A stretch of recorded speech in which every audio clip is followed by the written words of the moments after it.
Welcome to Man Does Tech, where I solve the problems you didn't even know you had. You begin by gathering the essentials.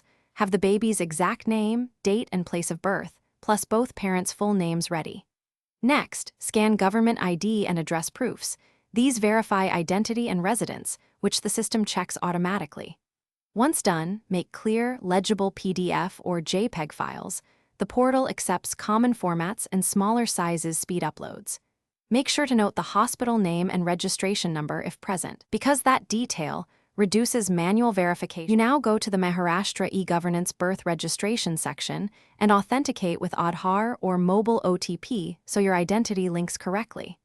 Then select the birth certificate application and enter each field exactly as on your documents. Mismatches cause delays.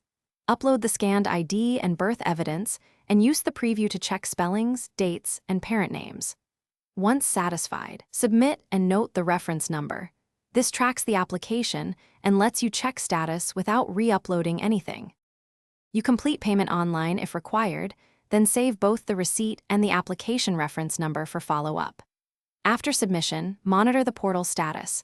Once approved, download the signed PDF birth certificate immediately and print one copy for records.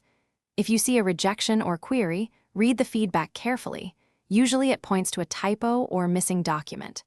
A quick fix is to correct the specific field, reupload the evidence, and resubmit. Most issues clear within a few business days.